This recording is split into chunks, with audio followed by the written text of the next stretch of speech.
Por favor, acompáñenme hoy al libro de los Salmos. Vamos a ir al Salmo primero. El Salmo primero. Y por favor, acompáñenme en la lectura de la palabra de nuestro Dios. Salmo primero. Cuán bienaventurado es el hombre que no anda en el consejo de los impíos, ni se detiene en el camino de los pecadores, ni se sienta en la silla de los escarnecedores, sino que en la ley del Señor está su deleite, y en su ley medita de día y de noche. Será como árbol firmemente plantado junto a corrientes de agua, que da su fruto a su tiempo, y su hoja no se marchita. En todo lo que hace, prospera. No así los impíos, que son como paja que se lleva el viento. Por tanto, no se sostendrán los impíos en el juicio, ni los pecadores en la congregación de los justos. Porque el Señor conoce el camino de los justos, mas el camino de los impíos perecerá. Acompáñenme en una oración. Señor Padre Santo, te damos gracias por tu palabra, te damos gracias porque tu palabra es la que nos instruye y nos edifica, Señor. Padre bendito, te pido que seas con nosotros en esta exposición de tu palabra, Señor.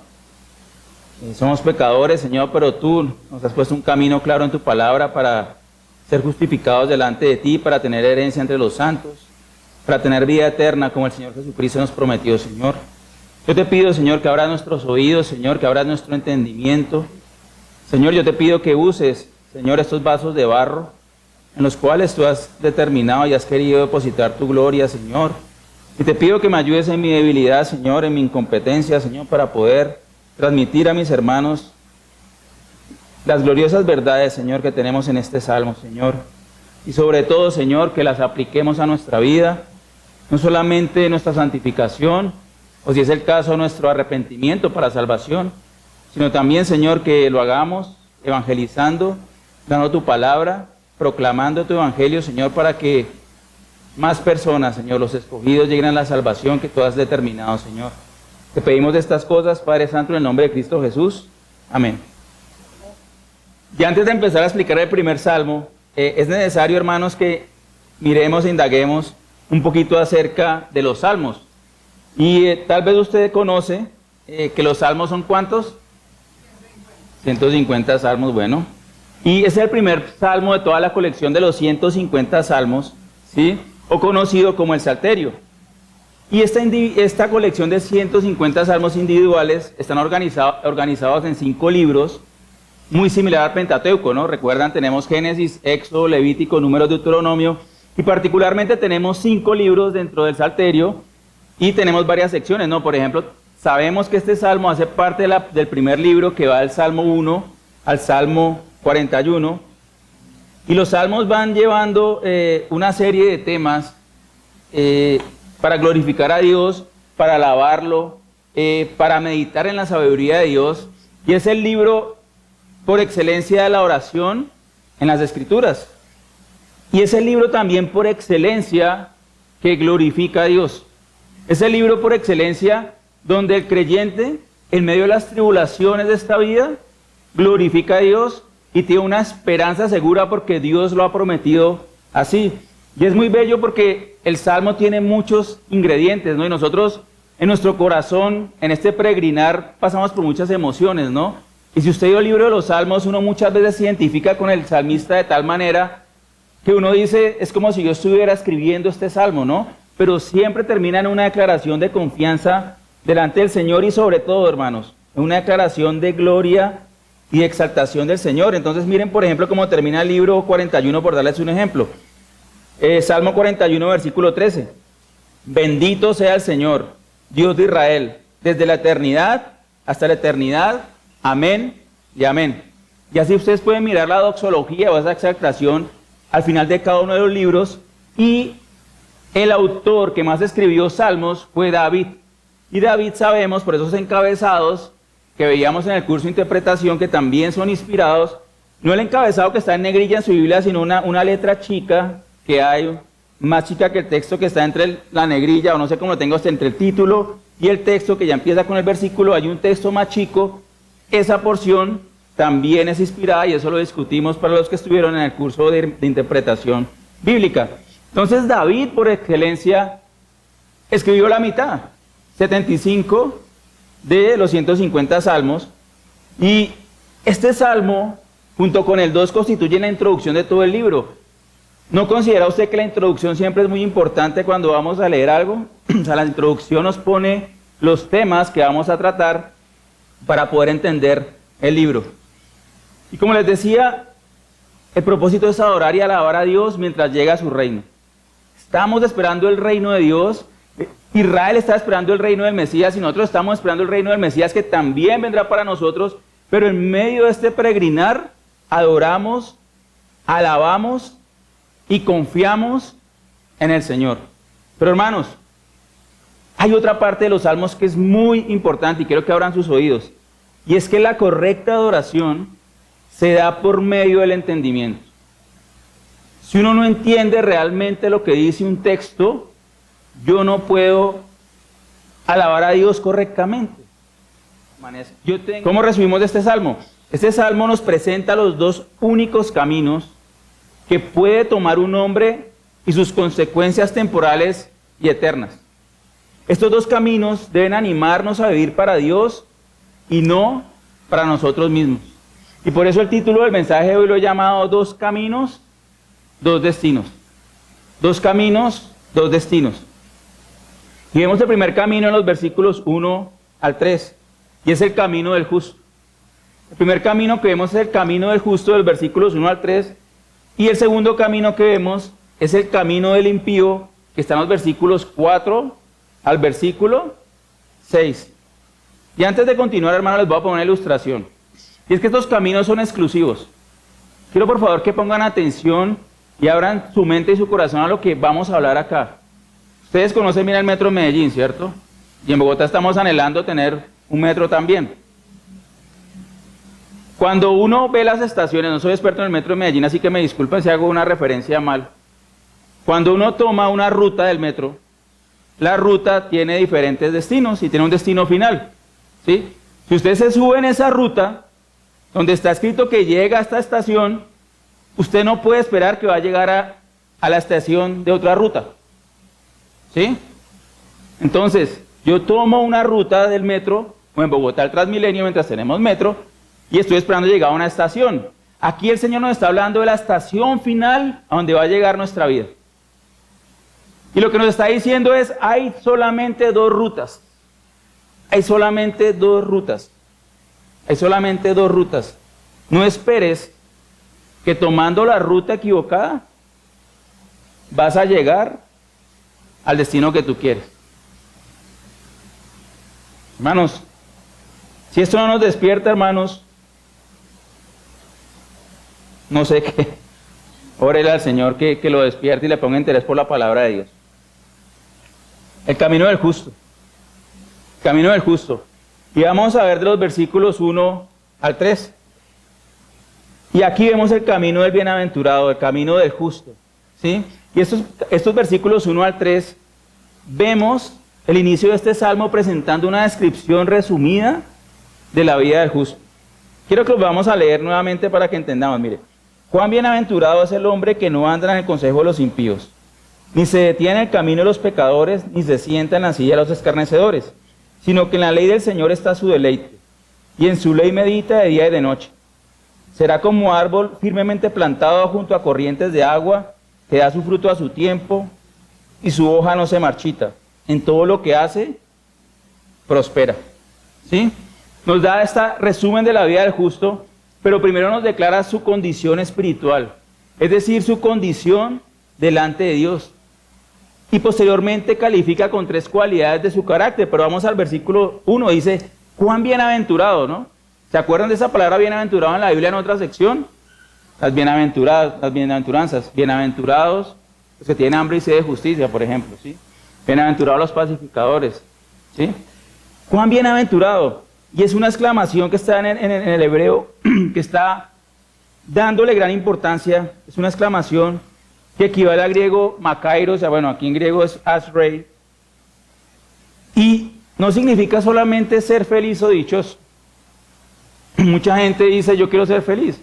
Yo estoy en una empresa donde el jefe, el gerente, pues creyéndose muy muy sabio decía, no, mi meta en la vida es ser feliz. ¿Seguro? Es algo mucho más profundo. Ser bienaventurado en la Biblia no alude o no se refiere a una prosperidad o alegría circunstancial, o pasajera. Porque ustedes pueden ver su vida. Un día están contentos, un día estamos tristes, un día estamos con mucha esperanza, otro día estamos negativos y pesimistas. ¿Por qué? Porque nos pasan cosas. Pero Dios nos da algo más que un estado de ánimo.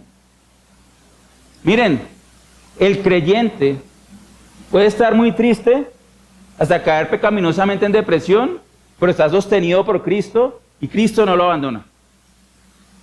Va más allá de nuestras emociones. Alude a la condición propia e intrínseca de la persona. Bienaventurado se refiere a lo que es esa persona delante de Dios. Y se refiere al estado o condición envidiable delante de Dios de recibir la aprobación divina. Repito, se refiere a la condición o estado envidiable delante de Dios al recibir de Él aprobación divina. Es decir, que Dios aprueba mi vida. Esa es la bienaventuranza, estar bien con Dios. Más allá de lo que me pase en esta vida, es el estar yo bien con Dios, eso es ser bienaventurado. Es el gozo, la paz, la prosperidad de encontrarse bien delante de Dios en un sentido judicial. En un sentido judicial, porque Dios es el único juez y es como si estuviera diciendo, yo estoy bien con Él. Yo estoy bien con Él. Y esta palabra aparece muchas veces en los Salmos, 26 veces y 45 veces en el Antiguo Testamento. Y es una expresión propia de los salmos y de sabiduría, ¿no? Aparece en otros salmos. Entonces, hermanos, es un adjetivo que califica a quienes tienen una correcta relación con Dios. Califica al bienaventurado que tiene una relación correcta con Dios, ¿sí?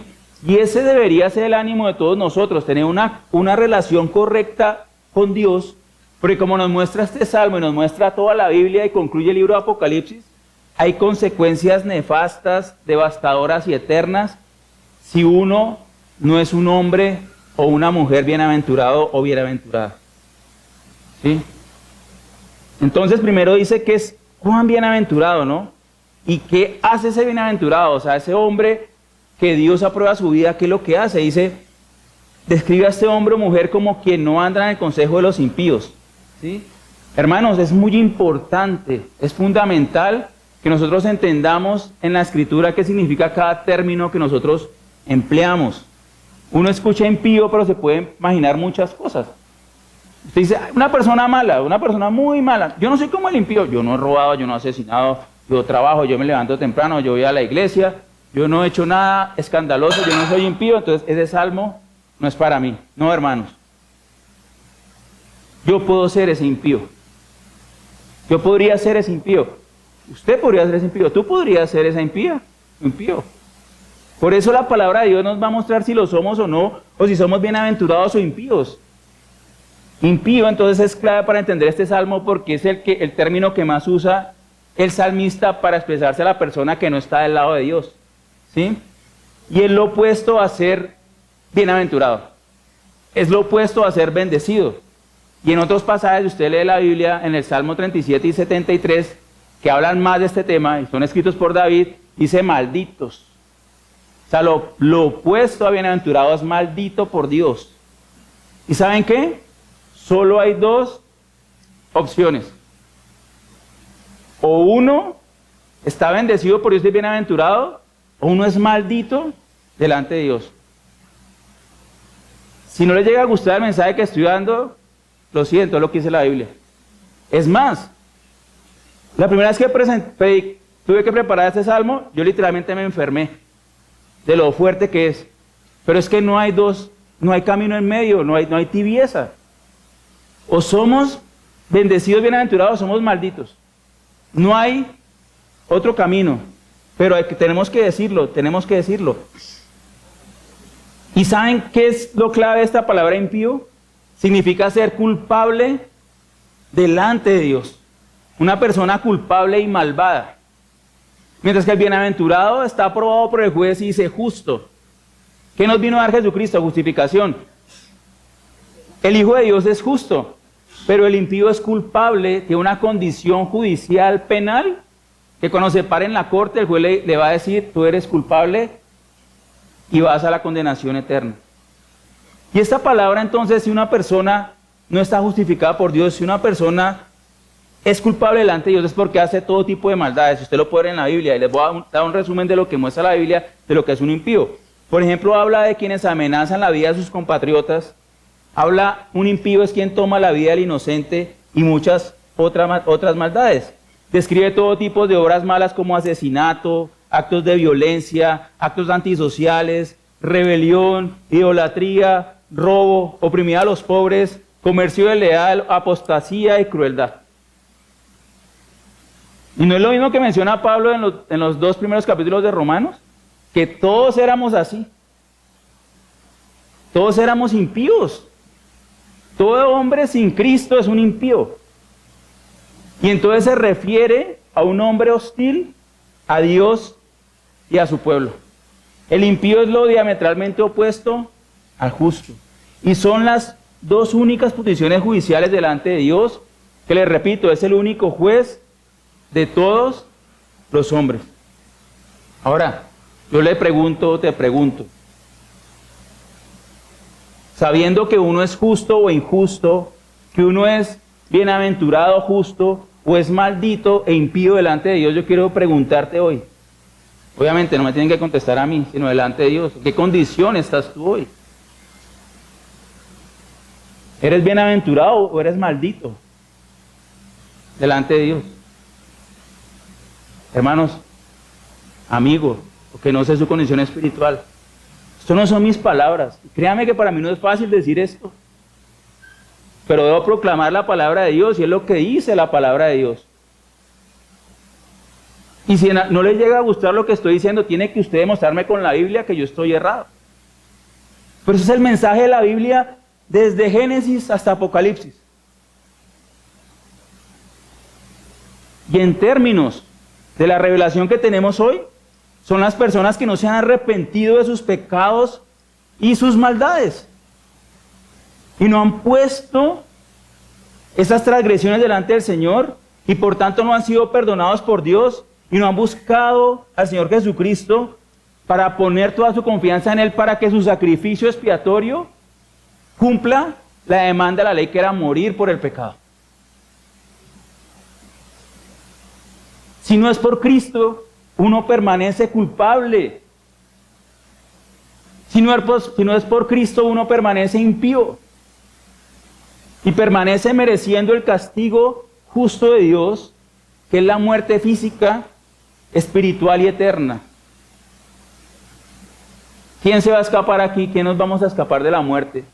La única forma es que el Señor venga por su iglesia antes y le evite uno el trauma de la muerte. Pero todos vamos en el camino de morir por la consecuencia del pecado. Pero Jesucristo nos prometió resurrección y vida eterna. Pero el impío solo va a pararse para irse al lago de fuego al final del tiempo. Entonces, yo quiero hacerles una advertencia. No se refiere solamente a hombres muy perversos, sino que se refiere a todo aquel que no está en Cristo. ¿Sí? Hermanos, amigos, vemos que el hombre bienaventurado no actúa o lleva una vida de acuerdo con el consejo de aquel que es culpable. Dice, no anda en el consejo de los impíos. ¿Sí? Y tranquilos que esos 3 primeros versículos llevan la mayoría del tiempo porque son los más densos y después vamos a avanzar un poco más.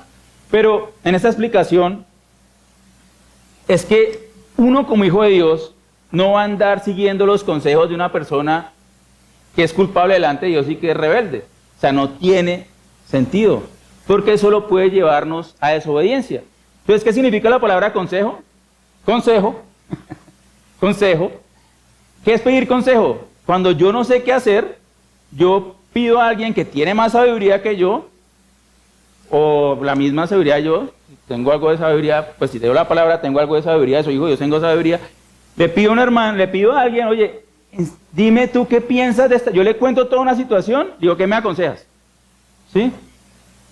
De esa manera, el hombre justo no, ¿sí? O sea, el hombre justo no anda en el camino, en el consejo de los impíos. O sea, su vida no se dirige por lo que le aconseja una persona impía que ya acabamos de ver. Y obviamente se relaciona a los consejos relacionados a cómo vivir mi vida.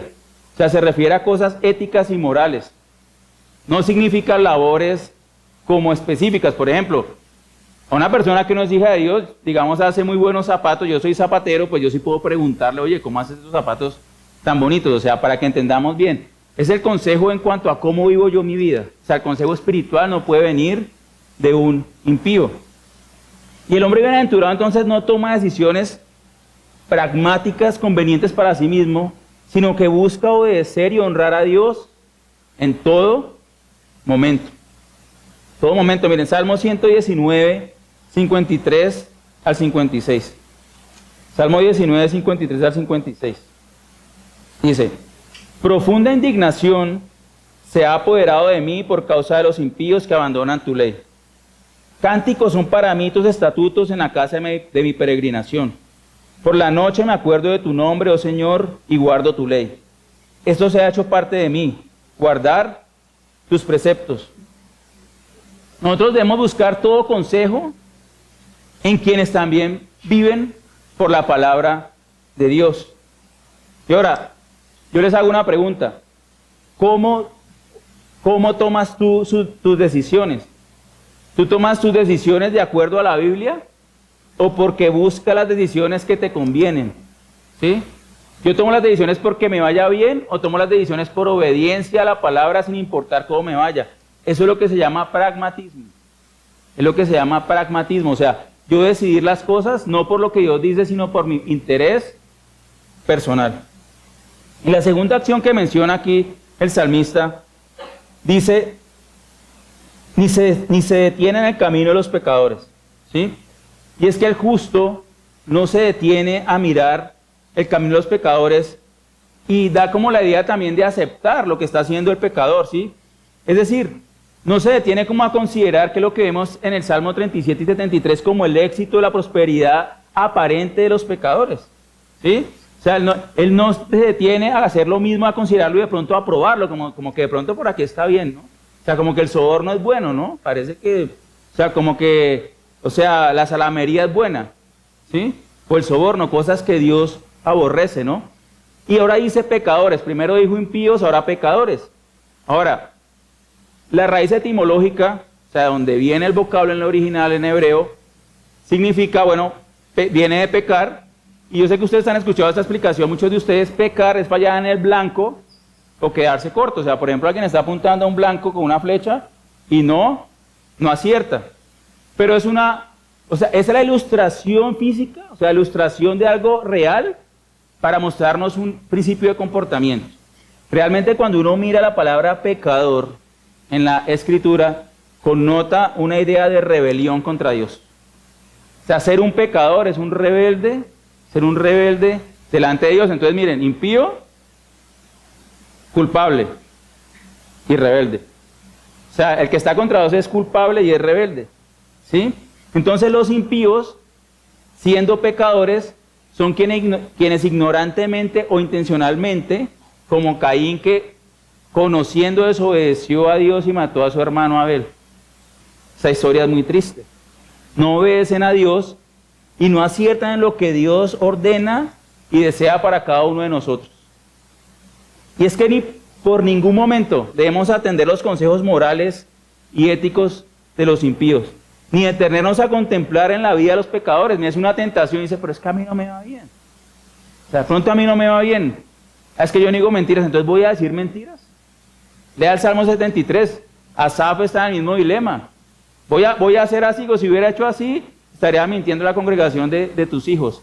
O sea, no podemos ser así si somos de Dios. Y debemos estar aquí entonces, hermanos, alerta de todo consejo de palabra o de conducta que no se ajuste a la palabra de Dios y debemos rechazarlo de inmediato. Nuestra conducta se ciñe, es por lo que dice la Escritura. Y la tercera característica del hombre bienaventurado es que dice, y no se sienta en la silla de los escarnecedores. ¿Qué significa esto? Los escarnecedores son aquellos que se burlan. Otra traducción es burladores.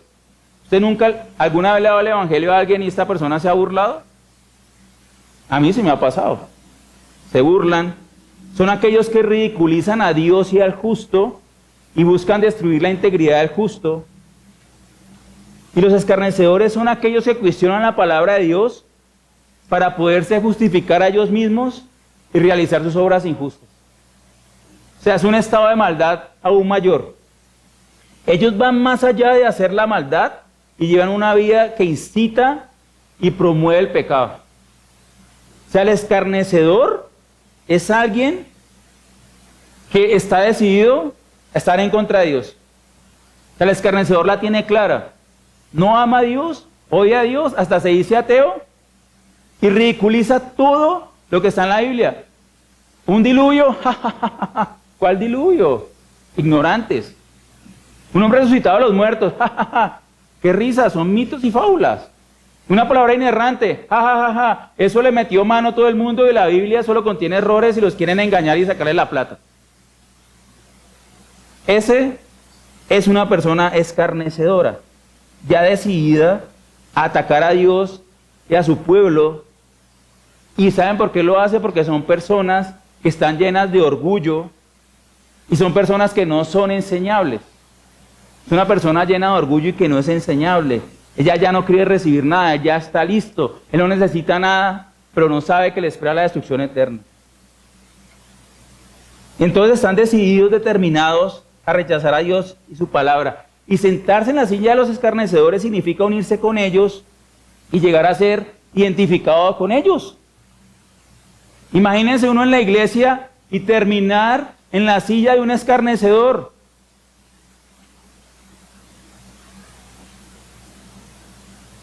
Pasa. Hombres que escriben comentarios, pastores, predicadores, terminan diciendo cosas y negando la palabra de Dios. Terminan negando milagros del Señor. Terminan negando que las profecías son verdaderas. Y ahí están escribiendo libros, hombres y mujeres. Y pasan como cristianos y no respetan la palabra de Dios. Son escarnecedores en ese sentido, o sea, le buscan otro significado, pero están demeritando la gloria de Dios y están atentando contra su veracidad. Pero en los Salmos, el justo no quiere estar al lado de esas personas. Espero que usted no quiera tampoco estar al lado de esas personas. Y es lo que dice el salmista en el Salmo 26, 4 y 5, Salmo 26, 4 y 5, dice: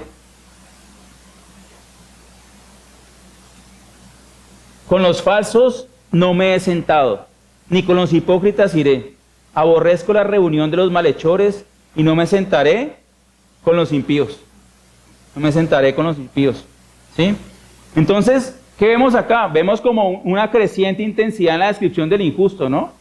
O sea, un consejo malvado puede llevarlo a unirse cada vez más y más a quienes buscan destruir la fe y la obediencia a Dios y unirse a los que están en contra de Dios.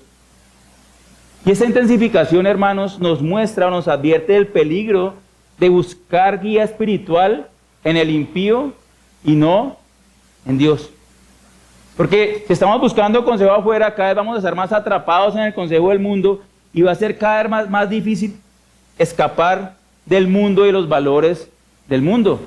Les voy a dar el ejemplo de la psicología secular. ¿Qué dice la psicología? Un ejemplo. La psicología tiene de resaltar que puede, como de alguna forma describe las patologías, si hubiera una patología, describe el comportamiento de las personas cuando tienen un desorden que se llama pecado. ¿Sí? O sea, describen lo que hacen ciertos tipos de pecado, pero ellos nunca dicen qué es un pecado. No saben qué es el pecado. Pero la psicología tiene el problema que la psicología nunca va a la causa raíz del corazón del hombre. ¿Sí? La psicología nunca va a la causa raíz del corazón del hombre. Yo les voy a dar un ejemplo. ¿Alguien conoce la baja autoestima? ¿Alguien pensó alguna vez que tenía baja autoestima? Yo sí pensé que la tenía. Pero cuando leí la Biblia, me di cuenta que esa autoestima era realmente excesivo amor propio, orgullo y temor de Dios en lugar de temor del hombre. Lo que tenía era una autoestima exaltada. Temor al hombre y no temor a Dios. Temor al hombre y no temor a Dios. ¿Y qué solución da la psicología? La solución: ámese más cuando es el problema raíz. Entonces, si uno se ama más baja autoestima, más problemas. Por eso está la consejería bíblica. Entonces, el término impío nos habla de la condición judicial del enemigo de Dios, que es culpable. Pecador nos muestra lo que practica el culpable, la desobediencia, y escarnecedor nos habla de la determinación extrema de una persona en contra de Dios. ¿No les parece terrible esto? Y el versículo 2 nos presenta ahora de manera positiva lo breve, nos presenta de manera positiva y breve lo que hace el bienaventurado o el justo. Entonces, en lugar de hacer eso, ahora nos dice qué es lo que sí hace, y tiene solo una frase: sino que en la ley del Señor está su deleite, y en ella medita de día y de noche, y en su ley medita de día y de noche. El justo, en lugar de tomar consejo de los impíos o de imitar su comportamiento, el justo tiene su deleite en la ley del Señor. Es decir, muestra gran favor por ella, ya que reconoce el infinito valor de la palabra de Dios. Vamos al Salmo 119, 23 y 24. Salmo 119, 23 y 24 dice. Salmo 119, 23 y 24. Aunque los príncipes se sienten y hablen contra mí, tu siervo medita en tus estatutos. También tus testimonios son mi deleite. Ellos son mis consejeros. Todo lo contrario, los testimonios de Dios, que es lo que Dios habla acerca de todas las cosas, son el consejo del hombre de Dios. ¿Sí? La palabra de Dios es de gran estima y atractiva para el justo. La desea, la necesita, y esto es algo que solamente Dios puede poner en el corazón de una persona. Es el fruto del Espíritu. Yo te pregunto, ¿te identificas con el salmista en esto, en esa relación con la palabra de Dios? O sea, ¿la lees por obligación? ¿Porque te dijo tu mamá, te dijo tu papá, o porque en la iglesia están pidiendo que leamos tanta Biblia, o lo estás leyendo por necesidad? Porque te hace falta, porque sabes que es valioso. Hice la ley del Señor. En el contexto de hoy, en ese momento era la ley, o sea, era la palabra de Dios que estaba escrita hasta ese momento para el salmista, que no sabemos quién es, pero pareciera que fuera David, pero no dice. Después podemos hablar, por cuestión del tiempo, muy probablemente fue David. Pero la ley del Señor se refiere a la revelación escrita que tenemos, y por aplicación, la ley del Señor es que meditar en la Biblia, o sea, meditar en la palabra de Dios que Él nos ha dado. ¿Sí? ¿Qué significa meditar? ¿Qué significa meditar? De una vez pensamos como en pensar, ¿no? Pensar una y otra vez, pensar otra vez. Y es cierto, pero tiene otros matices. El verbo meditar es onomatopéyico. Para los que no conocen esa palabra o ese adjetivo onomatopéyico, es cuando yo le doy el nombre a algo a partir de cómo suena esa acción o esa realidad de la que estoy hablando. Y en hebreo viene del sonido que imita el sonido de voces bajas murmurando cuando uno lee las escrituras en tono bajo. ¿Por qué? Porque en Israel parece ser que hay una costumbre de leer la Biblia no en silencio, sino leyéndola en voz baja.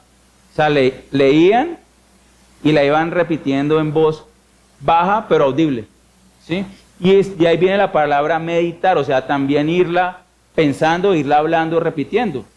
Incluso hay estudios que dicen que cuando uno repite lo que lee, se le queda más. Yo creo que hay algo de verdad en eso. ¿Sí? Pero la meditación de la palabra de Dios, en ese sentido, también involucra el estarla confesando en cada situación. Y quiero que vayamos a Josué, por favor, en Josué 1. Lo vimos esta mañana, rápidamente estamos mirando. nos habla mucho de esta meditación con los labios. Se le dice a Josué, versículo 8, 1:8, este libro de la ley no se apartará de tu boca, sino que meditarás en él. ¿No se apartará de dónde? Tu boca, ¿sí? No se apartará de tu boca, sino que meditarás en él día y de noche, para que cuides de hacer todo lo que está escrito en el escrito. Porque entonces harás prosperar tu camino y tendrás éxito. Día y noche, ¿qué significa? Meditar constantemente sobre la palabra de Dios, reflexionar en ella. ¿Y saben de dónde viene también esta idea? De los animales que rumian su alimento para poder procesarlo. ¿Qué es rumiar? O sea, una y otra vez van procesando la comida para poder digerirle, sacar los nutrientes. Y también meditar tiene esa idea de pasar una y otra vez por la Biblia, leerla, meditarla, pensarla. ¿Cómo le saco más provecho a la Biblia? Es lo que estamos haciendo esta mañana con los principios.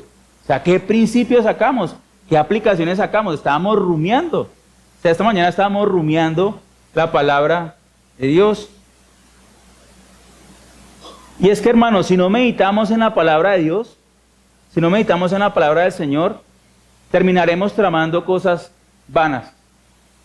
Y en el Salmo 2, que es el contraste de la rebelión de los injustos, dice, voy a leer los dos primeros versículos, dice, ¿por qué se sublevan las naciones y los pueblos traman cosas vanas? Se levantan los reyes de la tierra y los gobernantes traman unidos contra el Señor y contra su ungido, diciendo, rompamos sus cadenas y echemos de nosotros sus cuerdas. Ese verbo que se traduce como tramar es meditar. O sea, mientras que el justo medita la palabra de Dios, el impío medita cómo ser desobediente. Uno está meditando la palabra de Dios, o uno está meditando cómo hacer planes para quitar el control de Dios en nuestra vida. ¿Sí? Ahora yo les hago una pregunta. ¿Qué tanta estima tienes tú y honra por la palabra del Señor?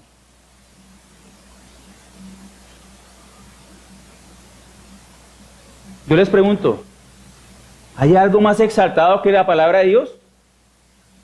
¿Hay algo más alto que esto? ¿Pueden traerme usted un hombre que traiga un libro más excelente que este? Entonces, ¿qué debemos hacer con el libro? Ponerle atención.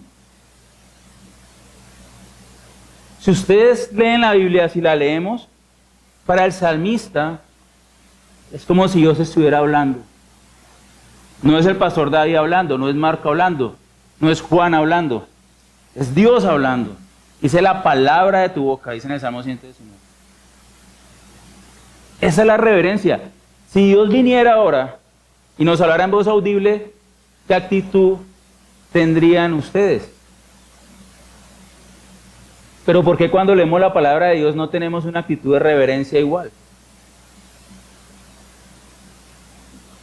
A todos nos pasa, hermanos, a todos nos pasa, pero tenemos que trabajar en ello, en tenerle honra, tenerle estima a la palabra de Dios, porque es la misma palabra de la boca del Señor. Ahora yo les hago otra pregunta, ¿estás atento a la palabra de Dios? ¿Qué tanto meditas en la palabra de Dios? ¿La lees constantemente? Y ahora, como dice Santiago, ¿nos esforzamos por aplicarla o no? ¿Nos esforzamos por aplicar la palabra de Dios a nuestras vidas? Porque si no lo hacemos y también lo veíamos esta mañana, nos volvemos como el hipócrita, ¿no? El hombre olvidadizo. Se mira al espejo y se va y se le olvida cómo es él. Porque la palabra de Dios nos muestra, nos diagnostica quiénes somos. Nos diagnostica el pecado que tenemos y nos muestra absolutamente todo de nosotros, nos escudriña. Es la palabra de Dios nuestro deleite. ¿De qué lugar ocupa la palabra de Dios en nuestra vida? Miren, es una mentira que una persona diga y pretenda estar bien con Dios, que diga que es bienaventurado y a la vez esa persona no tenga una relación con la palabra de Dios. Porque la Escritura nos enseña que Dios y su palabra son inseparables. O sea, yo no puedo estar bien con Dios si no tengo una relación con la palabra de Dios. Por eso mucha gente dice, no, yo soy salvo, yo soy justo. ¿Ha leído la Biblia? No. ¿Qué dice la Biblia? ¿Qué habla el Señor Jesucristo? No sé. Mentira.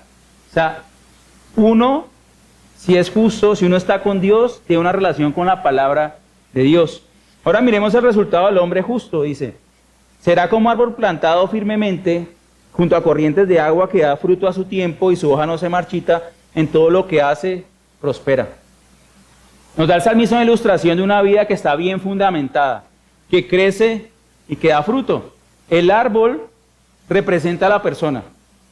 Las corrientes de agua representan a la palabra de Dios y su sustento. Junto a significa que está en una posición favorable para que crezca, dé fruto y permanezca. ¿Sí? Y el verbo plantar, o que es plantado, realmente significa trasplantado. Eso es muy glorioso. Es trasplantado. Y es que el hombre, nosotros en nuestro estado natural nacimos lejos de las corrientes de aguas del Señor. Y el Señor al justo, al escogido, al que es suyo, lo trasplantó junto a canales de riego que Él ha preparado. ¿Sí? Les voy a explicar rápidamente. En el Valle del Nilo hay un río principal que es el río Nilo. Es el único cuerpo de agua que hay. Todo lo que está a los lados sería árido si no se alimentara de ese río. Lo que hacían los antiguos egipcios y otras civilizaciones era de ese canal, sacaban caminos artificiales para irrigar diferentes campos. Esa es la idea que nos está dando acá. El Señor, de manera, en su voluntad nos irriga con su palabra y con su propio sustento y con el Espíritu que Él nos ha dado. ¿Sí? Y demos la gloria a Dios por ellos, hermano. Uno es un árbol trasplantado, o sea, si tú eres creyente hoy, tú eres un árbol trasplantado. Somos árboles trasplantados y hemos darle gloria al Señor por eso. ¿Sí? ¿Qué más dice? Produce fruto. Un creyente produce fruto. No dice que en todo tiempo, ¿sí? Que da fruto a su tiempo, o sea, en las circunstancias propicias. Cuando las circunstancias determinadas de la vida así lo demandan. Por ejemplo, estás en el trabajo, te proponen un soborno, está la tentación y el Hijo de Dios va a decir, no acepto. Di mentiras para que nos vaya bien, no voy a mentir, te despido, despídeme. No puedo mentir, la mentira es de Satanás. No voy a mentir, no voy a responder sí a lo que es no, ni no a lo que es sí. Eso es el fruto en cada situación que así nos determina el Señor. Y no se marchita. Sí, en todo lo contrario a la muerte, todo se marchita. En lugar de ello permanece firme al estar alimentado por Dios y su palabra. Permanece y sigue fortaleciéndose. Y prospera. Prospera en el sentido de que Dios le da su bendición y prospera en el sentido de obedecer la palabra del Señor. Va a estar obedeciendo la palabra del Señor. Y leíamos antes del mensaje la prosperidad, que también el incrédulo tiene una prosperidad, pero es temporal, ¿no? Porque leíamos en el Salmo 37 y 73 que ellos serán arrancados, y es lo mismo que nos dice este Salmo, esa prosperidad es temporal, ¿sí? Y es que todo aquel que no se refugia en Dios va a ser destruido. Debemos buscar refugio en Dios, que es una palabra que nos aparece en la Biblia, de que busquemos refugio en Él. Pero rápidamente miremos el camino del injusto, del impío, ¿sí? Dice, no así con los impíos, que son como paja que se lleva el viento. Por tanto, no se sostendrán los impíos en el juicio, ni los pecadores en la congregación de los justos. Porque el Señor conoce el camino de los justos, mas el camino de los impíos perecerá. Y aquí es más cortico, aquí es más corto, dice no así, o sea, no así como el justo, que es trasplantado, que es alimentado, que permanece, que da fruto, que prospera. El resultado temporal y eterno, y sobre todo eterno, nos muestra la Escritura, del impío es la condenación. La condenación. El impío no permanecerá delante de Dios, sino cambia su rumbo y se vuelve a Dios. Su destrucción es inevitable. El impío no está ni estará firme, y su vida está para ser cortada por el juicio y el castigo, por el juicio de Dios y el castigo eterno. Y una persona que no tiene a Cristo en aquel momento puede morir y va a ir al castigo eterno. va al infierno y después va al lago de fuego. Y aquí en estos versículos 3 y 4 tenemos un gran contraste. Un árbol versus paja. ¿No es un gran contraste? Un árbol fuerte contra un pedazo de paja. Esa es la comparación de un hijo de Dios con un impío. ¿Somos árbol o somos paja? Solo podemos llegar a ser árbol en Cristo, ¿sí? Los impíos son paja. ¿Saben qué es paja? Es el tallo seco del cereal. No sirve para nada, es el tallo seco que no pesa. Esa paja va a pasar con el mundo, es temporal, no se sostiene como el árbol firme que permanece, miren, son débiles. La paja no tiene, es débil porque no tiene raíz. La paja está expuesta a las fuerzas externas y Dios mismo se los va a llevar al final, no los va a arrancar, se los va a llevar, los va a arrastrar, no están arraigados a nada. Tienen una vida liviana, sin valor ni peso. Y es un fuerte contraste. Y es la imagen de juicio de que el grano permanecerá, pero la paja será arrastrada. Vamos a Mateo 3, por favor. 11 y 12, perdón. Mateo 3, 11 y 12. Dice, Juan el Bautista estaba hablando. Dice, yo a la verdad os bautizo con agua para arrepentimiento, pero el que viene detrás de mí es más poderoso que yo, a quien no soy digno de quitarle las sandalias. Él os bautizará con el Espíritu Santo y con fuego. El bieldo está en su mano y limpiará completamente su era, y recogerá su trigo en el granero, pero quemará la paja en el fuego inextinguible. Allí nos muestra esa imagen del juicio final. Miren, yo entiendo que es difícil entender completamente el infinito contraste que vemos aquí. Yo sé que es difícil, pero cuando vemos a nuestros familiares incrédulos que no han creído en Cristo son paja y van para el juicio, por eso hay que evangelizarlos. No se engaña a sí mismo que porque su familiar es el médico con 50 doctorados y que es reconocido y que va a conferencias, sigue siendo paja. Sigue siendo paja. Hermanos, pueblo, todo es inútil sin Jesús. Sin el Señor Jesús todo es pasajero y todo es vano.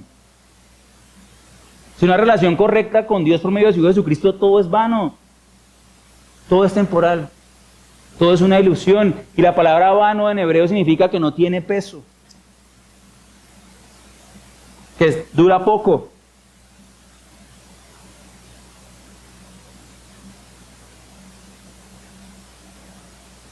¿Y saben cómo era que se recogía el grano? Estaba la cosecha, estaban los granos cosechados, estaba la cáscara de grano y estaba la paja. Llegaban el bieldo, que es como un tenedor grande, un rastrillo parecido, pero un tenedor grande. Se iban donde había una gran corriente de aire. Lo que hacía el que estaba cosechando era levantaba todo el producto. ¿Y qué pasaba? El viento se llevaba lo más liviano. Y aún se hace eso. Estoy mirando y todavía se hace. Saca la paja, saca la cáscara de grano, pero el grano, como es pesado, cae directamente. El grano lo recogen, lo llevan, lo guardan, porque vamos a comer grano. Y lo que queda acá en ese entonces, la paja se quemaba. Lo que no servía en ese entonces para nada, ahora lo usan para cosas, pero en ese entonces no servía para nada y lo quemaban. ¿Sí? Dijo un comentarista, el contraste es agudo entre el árbol fructífero y la paja inútil, entre la estabilidad bien regada y la impermanencia seca, polvorienta y arrastrada por el viento. Y el versículo 5 muestra ahora el destino eterno de los impíos en comparación con los injustos. Dice, por tanto no se sostendrán los impíos en el juicio y los pecadores en la congregación de los justos. Y es que al final del tiempo, hermanos, al final Dios va a juzgar a todos los hombres y los justos van a ser separados de los injustos. Y esta es la ilustración de la cosecha del trigo o de otro grano como la cebada para mostrarnos este principio. Los impíos no han vivido por fe, y no se han arrepentido de sus pecados y no se han reconciliado con Dios. En el juicio futuro, los justos estarán firmes ante el juicio de Dios, habiendo sido justificados por Él, habiendo sido declarados justos, mientras que los injustos serán declarados por Dios como impíos y no podrán sostenerse. Uno evangeliza y la gente discute con uno. Pero el día que llegue el juicio, cuando Dios les dé la sentencia, no van a poder decir nada. No van a poder hablar nada. Los impíos al final de la historia no harán parte del pueblo de Dios, y lo tenemos en Apocalipsis 20 y Apocalipsis 22. Y cerramos el pasaje de por qué es así, hermanos. ¿Por qué es así? El versículo 6 nos explica la razón. Dice, porque el Señor conoce el camino de los justos, mas el camino de los impíos perecerá. La razón es que el Señor conoce a los justos. O sea, el Señor conoce a su pueblo. ¿Sí? Y este saber tiene un gran significado. No significa que Dios no conoce al impío, o sea, Dios conoce al impío, sabe del impío. ¿Sí? Pero conocer significa tener una relación de amor con alguna persona. Es el mismo verbo que se usa en Génesis para decir que Adán conoció a Eva, su esposa. Significa una relación íntima, ¿no? Física. Y ese verbo conocer tiene una relación de amor. Es una relación íntima de amor que Dios tiene con los suyos. Es una relación de pacto. Es una relación personal entre el impío y Dios. Si tú eres justo, es porque tú tienes hoy una relación personal con Dios que se manifiesta cada vez que oras y cada vez que lees la Biblia y cada vez que intentas obedecerlo en este mundo. ¿Sí? El justo es amado por Dios y él ama a Dios. Y yo te pregunto, ¿amas tú a Dios y a su Hijo Jesucristo? ¿O tu confianza está en hacer cosas que crees que son buenas, aunque tu corazón no esté en ellas, como para que te vean bien los demás? ¿O estás cimentado en un amor a Dios? La palabra para justo hace referencia al pueblo de Dios entonces, y enfatiza esa relación que Dios tiene con su pueblo por medio del pacto. Y ustedes saben que ahora estamos en el pacto, en el nuevo pacto de la sangre del Señor Jesucristo. Y el pacto es un acuerdo, una promesa que no puede ser quebrantada, hermanos. ¿Y qué dice? Mas el camino de los impíos perecerá.